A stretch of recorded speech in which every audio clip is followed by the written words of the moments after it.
Bom, então a gente falou sobre como que acontece o processo fisiológico da hemostasia. Agora nós vamos adentrar sobre os distúrbios dessa hemostasia. Então lembra da balança. Agora eu tenho algo pendendo para o distúrbio, então aquele equilíbrio acabou. Vamos entrar adentro de como acontece todos esses mecanismos patológicos. Pensando nisso, eu tenho as hemofilias. O que são hemofilias? São a deficiência, ou seja, a afinidade para formação, para diluição ou o sangramento. Então, eu tenho ali uma deficiência propriamente dita na formação de um trombo, de um coágulo. Eu tenho a divisão da hemofilia em dois tipos. A hemofilia A, que é a hemofilia clássica, que é a deficiência no fator 8, que é também ligada ao fator hereditário, ligada aí ao caráter do fator onde se herda, né? E eu tenho a hemofilia B, que é a deficiência no fator 9, que é a doença de Christmas, que ela também é um fator hereditário, de caráter hereditário, passa de gerações. No entanto, ela se difere só por ordem na cascata. Lembra lá na cascata que o fator 9 ele era como se fosse um substrato para ativação do 10? Aqui eu tenho a junção lá na cascata, né, a junção do 9 com o 8. Então é a mesma coisa de eu tirar esse 9 com 8, eu não ter essa agregação, então ter a deficiência de um ou de outro, tanto pela hemofilia A quanto na hemofilia B, que não vai fazer com que tenha a via comum. Então, como que eu vou fazer com que eu perceba, né, que eu tenho uma hemofilia? Sabendo que a minha via intrínseca está alterada, porque a via comum ela é ativada tanto pela intrínseca quanto pela extrínseca, né? Se eu tenho alteração no fator 9 ou no fator 8, que é da via intrínseca, a minha extrínseca está normal. Então, ela vai estar meio ali capenga, mas tá indo. Como que eu vou saber disso? Lembra que eu falei do macete? Que a via extrínseca, eu tenho o exame que chama TP, ou tempo de protrombina, ou TAP também. Tem literaturas que trazem como TAP. Já na via intrínseca, eu tenho o TTPA. Então, eu tendo uma alteração do TTPA, eu já consigo ter uma noção de um diagnóstico para uma hemofilia, tanto A quanto B. Porque o TTPA está me contando que o defeito está na via intrínseca. Então, se está na via intrínseca, eu vou pensar em quais são os mais predominantes ali. Então, eu já tenho um diagnóstico diferencial como uma hemofilia ou A ou B. Aí eu tenho que dosar, né, esses fatores, que é uma coisa mais elaborada, algo mais difícil, para eu falar, né, bater o martelo e chegar na conclusão de qual hemofilia eu estou falando. Então, esses exames nos ajudam muito, cai muita prova, porque a alteração de um me guia, né, para uma via, e a alteração de outro me guia para outra via. E se eu tiver os dois alterados? Concorda comigo que aí a alteração vai estar na via comum? Porque os dois convergem para a via comum. Então, eu vou ter ali o meu denominador comum alterado, tudo para cima vai ir por água abaixo. Dessa forma, me diferenciando aí de uma alteração de ambos, me mostra um defeito da via comum. Além disso, eu tenho também a doença de von Willebrand, que ela vai me mostrar, né, alterações lá na hemostasia primária, onde o fator de von Willebrand não vai ser tão eficiente assim para fazer com que o endotélio se adere a plaquetas. Então, ele não vai intermediar essa ligação. Ele também é de caráter hereditário dominante, ou seja, ele é passado por um gene dominante autossômico, de pais para filhos, e com isso, a manifestação dele vai dar como uma alteração na hemostasia primária. Outro distúrbio que eu tenho também, um distúrbio da hemostasia secundária, é o CVD, que é a coagulação intravascular disseminada. Ele vai ter uma conversão maior do fibrinogênio e um consumo aumentado dos fatores 5 e fator 8, que são fatores extra, que não está naquela cascata. Então, voltando na cascata, assim, depois vocês dão uma olhada, o fator 5 e o fator 8, eles meio que são agregados e fatores muito importantes para chegar ao denominador comum da via comum em si. Então, eles vão estar mais desenvolvidos e mais consumidos, e vai ter também uma maior plaquetopenia, fazendo com que tenha também alteração na hemostasia primária. Então, eu tenho ali uma formação de coágulo junto com uma diminuição da plaqueta. Então, é algo meio paradoxo, meio contraditório. Com isso, eu chego nessa doença que é altamente letal e que exige uma emergência para ser tratada. Então, esses tipos de distúrbios é meio só de citar mesmo agora para o módulo, que tem outros módulos que vocês vão adentrar ainda mais. No entanto, eu quero que vocês saibam que há fatores que vão agir diretamente na hemostasia primária, há alguns distúrbios que vão agir diretamente na hemostasia secundária e que tem distúrbios que, afetando a hemostasia secundária, pode também afetar a primária. Então, esse desequilíbrio, né, que eu tenho acontece em ambas as etapas. E também eu tenho a deficiência da produção de outros tipos de mecanismos, como a deficiência da proteína C. Lembra que eu falei que a proteína C é um anticoagulante natural? A deficiência dessa proteína faz com que eu tenha uma maior formação de coágulo. Porque se eu tenho um anticoagulante que ele inativa tanto o 8A quanto o 5A, que é da via intrínseca, e o 5A da via comum, o 5A ele se liga ao 10A, formando ali o protrombinase, o complexo protrombinase, eu não tenho nesses mecanismos de anticoagulantes naturais, eu não tenho aí uma hemostasia, ou seja, um equilíbrio. Eu vou meio que não ter nada para barrar esse ciclo. Então, vai embora, boi, cascorda e tudo. Vai desenfreado, vai produzindo via comum totalmente ativada, trabalhando em overdose e vai embora. Então, a disseminação, a formação de coágulos fica muito mais fácil se eu tiver essa deficiência. Então, um tipo de distúrbio, que é nada mais do que o coágulo não formando de forma devida. Então, tem uma tendência à hemofilia, ou seja, maior sangramento. Agora, eu tenho a deficiência, que é meio que o contrário, né? Que é a mais formação de coágulo. Além disso, eu tenho também deficiências hereditárias, que é a deficiência da antitrombina 3, da proteína C, que a gente já havia dito, e, consequentemente, da proteína C, eu tenho a proteína S, porque uma é dependente da outra. Elas são meio que amiguinhas, uma não anda sem a outra. Então, se eu não tenho proteína C, eu não vou ter proteína S, porque a proteína S precisa do fator C ativado para ela agir. Então, eu tenho aí as deficiências hereditárias desses fatores, uma hipercoagulabilidade, um fenômeno tromboembólico sendo formado mais facilmente.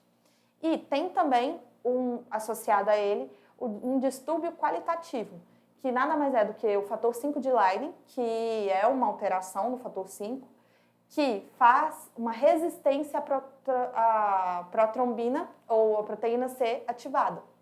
Dessa forma, lembra lá que eu falei que existem fatores anticoagulantes que agem nas vias, que é a proteína C, a antitrombina?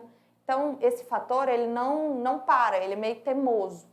Então, já que ele é teimoso e não para com esse anticoagulante natural, ele trabalha sempre fazendo hora extra, sempre formando mais coágulo. Então, mesmo eu tendo os mecanismos de boa, mecanismos para fazer o controle, eu tenho uma alteração no meu fator que é resistente a esses tipos de anticoagulantes naturais, fazendo com que eu tenha uma maior predisponibilidade à formação de eventos ou fenômenos tromboembólicos.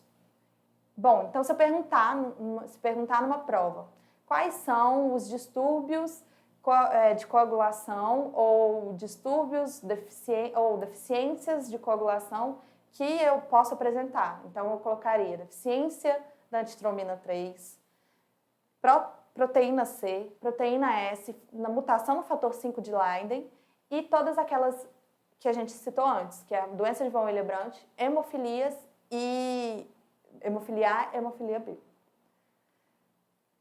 E entrando agora também, já pensando aí numa hemofilia, numa questão de alteração um distúrbio dessa hemostasia, vamos falar sobre a epistaxe, que é uma consequência de uma hemofilia. Então, eu tenho um paciente que ele é anticoagulado e essa anticoagulação está meio que desequilibrando aquela balança. Então, eu tinha lá uma predisponibilidade para formar coágulos, aí eu compensei com o uso da varfarina. No entanto, eu não controlei meu INR, então a balança desceu ainda mais, pendendo ali para a formação de mais hemorragia.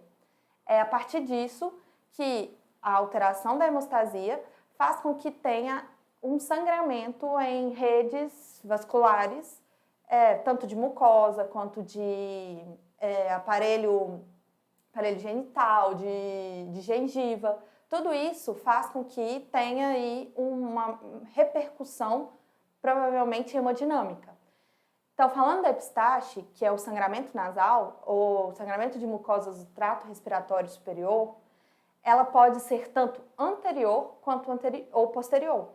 Quando a gente fala de anterior, nós estamos falando do plexo de Kiesel-Bate, que é nada mais do que aquele plexo de redes vasculares que está bem ali na ponta do nariz. Já na posterior, nós estamos falando da área de Woodruff, que é um plexo de artérias mais elaboradas, que pegam um calibre maior. Ao contrário do anterior, que são sangramentos menores, menos calibrosos e menos elaborados, digamos assim. Então, qual a diferença de uma epistaxe anterior com uma epistaxe posterior?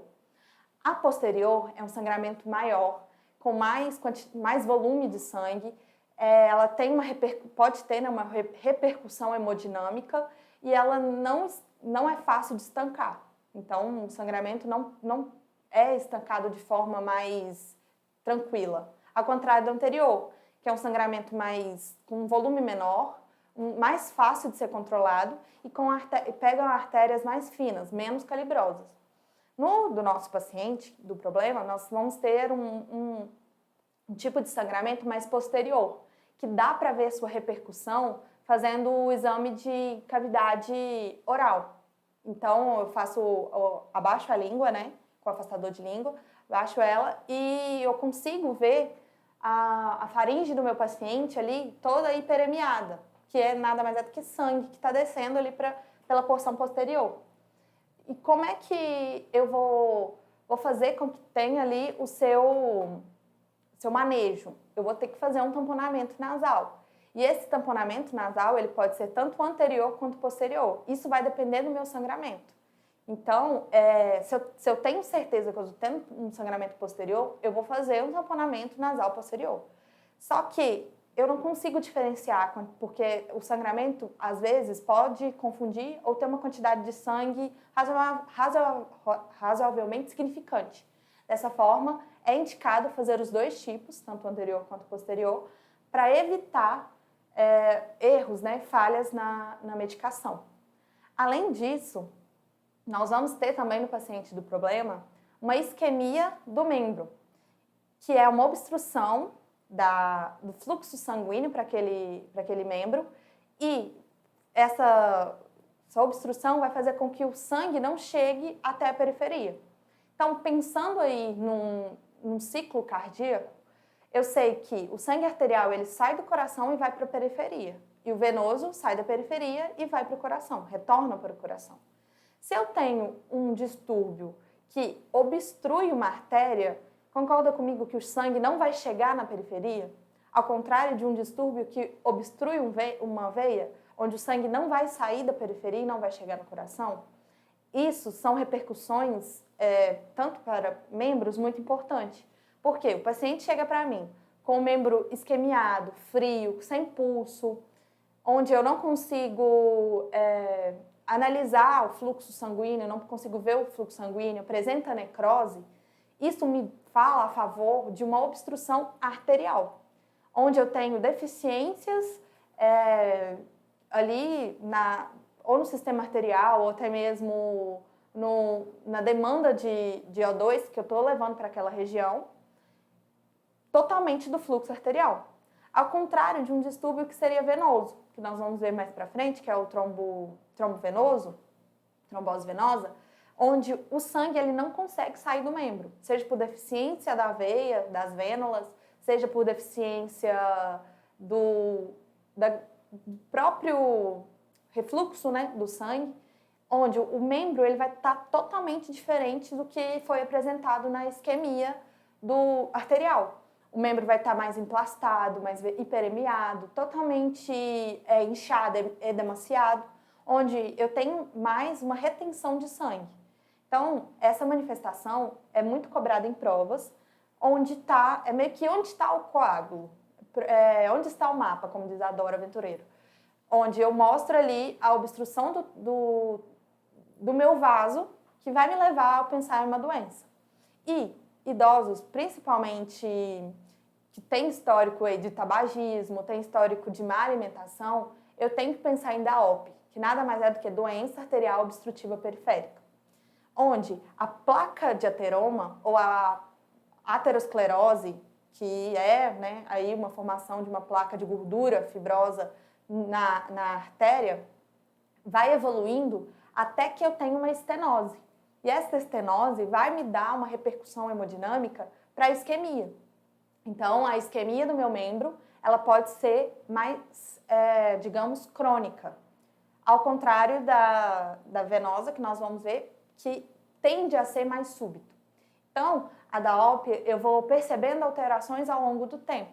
Então, eu vou tendo mais rarefação de pelos. O paciente, ao longo do curso da doença, ele passa a caminhar e sentir dor, que a gente chama de claudicação intermitente.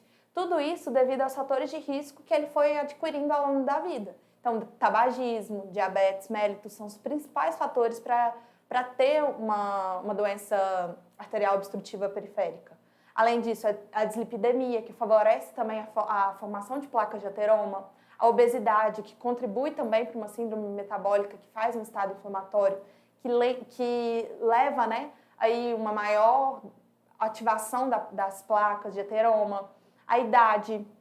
Então, o envelhecimento deixa a placa ou a estabilidade, a cronicidade da doença maior, que vai me dar o quadro clínico, que é crônico, então ele pode começar assintomático até aumentar o grau, onde no meu grau eu começo a sentir repercussões da hipoperfusão, que é, como eu havia dito, a claudicação intermitente. O paciente caminha, mas sente dor. Ele tem também, pode ter, né, uma síndrome chamada síndrome de Lerich, que seria a obstrução mais das ilíacas. Então, ali eu tenho a aorta, né, que ela vai se ramificar em ilíacas e depois da anafemoral. Então, pensando numa altura maior de obstrução, ou seja, uma placa de ateroma onde tem uma obstrução maior de vasos mais calibrosos, eu tenho a síndrome de Lerich, que ela cursa com, além de isquemia periférica, ela também tem uma disfunção erétil, porque a irrigação da região pélvica ali está comprometida. Então, pensar também em obstruções mais altas, né? Não só em artérias femoral, poplítea. Então, eu tenho ali desde a ilíaca uma já predisposição para eu ter uma DAOP. E esse quadro clínico, ele vai cursar bem como, digamos assim, ao longo de um tempo, que chega um momento que a obstrução é tão grande que ela causa totalmente isquemia, que se não for revertida, acaba fazendo com que a pessoa, o paciente, perca o membro, porque isquemia gera necrose, necrose é amputação. Então, mesmo ela sendo crônica, quando tem um estágio para evolução isquêmica, eu tenho uma repercussão muito súbita, que é, no caso, a necrose. Então, é um quadro que do nada ele vira uma emergência. E o diagnóstico que eu faço dessa DAOP é avaliado pelo ITB, que é o índice tornozelo braquial. Como é que eu faço isso? Eu tenho uma aferição da PA do tornozelo e uma aferição da PA do braço, né, da artéria braquial. Esse índice, então, a PA média desses dois, eu faço uma diferença, faço uma divisão e o índice tem que dar menor que 0,9. Então, fiz lá uma PA de tornozelo, colocando aí como PA média num valor menor do que a PA do braço, porque tem que dar menos que 0,9, quer dizer que a pressão que está chegando no meu tornozelo ela está sendo menor do que aquela que está chegando no meu braço. Dessa forma, me mostra que eu estou tendo algo que está travando, ou seja, que está fazendo com que o sangue não passe, não chegue lá na minha periferia, principalmente nos meus membros inferiores. Outra avaliação eu posso fazer como padrão ouro é a arteriografia, que eu vou lá, vou analisar através de um exame intra-arterial como é que está a perfusão daquele vaso. Então, se ele tiver pouco perfundido ou pouca passagem de sangue, eu bato o martelo e falo que é meio que uma obstrução. Além disso, eu posso também fazer um ultrassom com Doppler, só que aí vai ser um ultrassom com Doppler arterial, ao contrário de muito que a gente faz do ultrassom com Doppler venoso, para a gente ver a presença também de trombos. E como é que eu vou interpretar todos esses exames? Onde o Doppler me mostra que a perfusão, a quantidade de sangue que está indo para o meu membro, está diminuída em comparação ao outro membro, por exemplo, ou em comparação ao índice normal. Dessa forma, eu falo que o paciente está com uma doença obstrutiva, uma doença arterial obstrutiva, dando aí margem para eu iniciar com tratamentos medicamentosos, que consiste tanto profilático, quanto até mesmo fazer o aumento do lumen desse vaso. Então, medicamentoso eu utilizaria uma estatina, né, para fazer com que não tenha mais deposição. Então, pensaria num medicamento onde eu estabilizasse meus níveis de LDL no meu organismo. E um procedimento mais invasivo seria com um stent, né, que eu aumentaria o lumen, o diâmetro do vaso, fazendo com que o fluxo sanguíneo voltasse ao normal. Então, são diagnósticos que me auxiliam no tipo de manejo que eu devo tratar o paciente e qual classificação que eu coloco aquele paciente. Se é um paciente no estágio mais avançado, se é um paciente com artérias não compressivas, uma DAOP mais leve, uma DAOP mais grave. Então,